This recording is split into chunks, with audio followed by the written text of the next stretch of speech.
Importante pesar aqui, né, Andreasa, que Paulo Marinho é parte interessada nessa confusão toda. Ele é um suplente de senador e hoje ele é um adversário de Jair Bolsonaro. Mesmo assim, a narrativa dele se encaixa com o transcorrer dos fatos e é gravíssima a ser confirmada. Temos aí uma pena que, se puxada, pode trazer junto um galinheiro.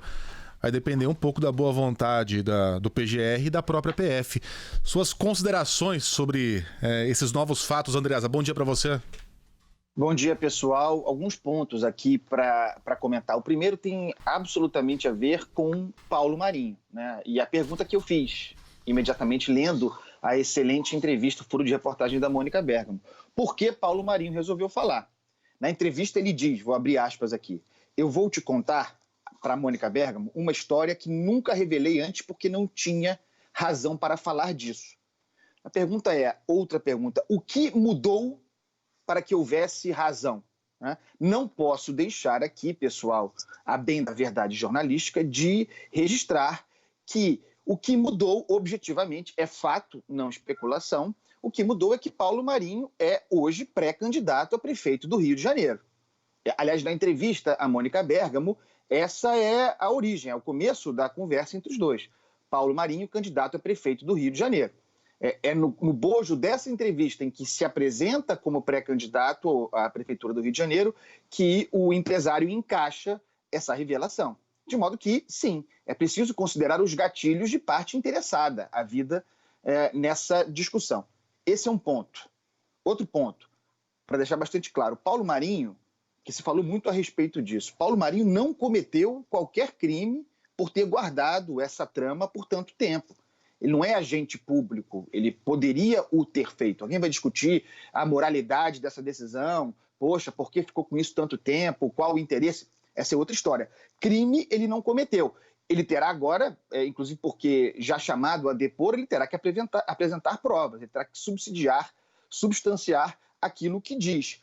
Crime terão cometido, a se confirmar o que diz Paulo Marinho, aí sim, Flávio Bolsonaro e Jair Bolsonaro, porque eram, então, respectivamente, deputado estadual e deputado federal, e, a ser verdade, repito, que diz Paulo Marinho, teriam encoberto a ação de agentes da Polícia Federal para não apenas antecipar, vazando conteúdos, projetos, né, porque se tratam de projetos investigativos da Polícia Federal, a Operação Furna da Onça, como orientado os deputados a como proceder, no caso, se livrando, demitindo preventivamente a família Queiroz dos seus gabinetes, e também algo muito grave, a ideia, que é a própria ideia de polícia política, sejamos bastante francos aqui, a ideia de que uma operação policial teria sido retardada para não atrapalhar a eleição de Jair Bolsonaro.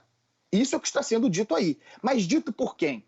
Flávio Bolsonaro, numa reunião com dois advogados, e, portanto, estavam ali na condição de advogados, o que restringe a possibilidade de colaborarem com a investigação, diz para dois advogados e para Paulo Marinho que teria acontecido um encontro na porta da Polícia Federal com um delegado da Polícia Federal, com pessoas do entorno de Flávio Bolsonaro, em que teria ocorrido isso entre o primeiro e o segundo turno, essas revelações. Essas três pessoas precisam ser ouvidas, né? Os advogados têm a prerrogativa funcional, mas Miguel Braga, ex-coronel, hoje chefe de gabinete de Flávio Bolsonaro, Vitor Alves é um dos advogados, esse não pode, e Val Meliga, essa é uma assessora de Flávio Bolsonaro, irmã de dois milicianos, esses precisam ser ouvidos. Miguel Braga já chamado pela PGR a depor.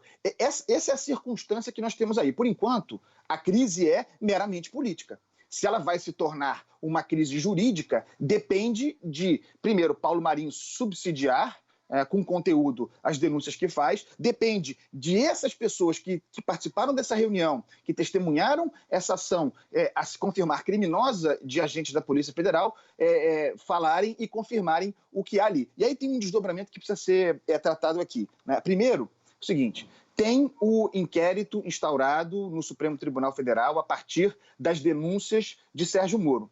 O presidente está contido nesse inquérito, ele é investigado e pode ser denunciado porque, a serem verdadeiros, esse crime de interferência na Polícia Federal teria acontecido com o presidente Jair Bolsonaro, presidente da República. Né? Essa é a condição para que ele possa ser denunciado. Presidente da República em ato relativo à sua atuação.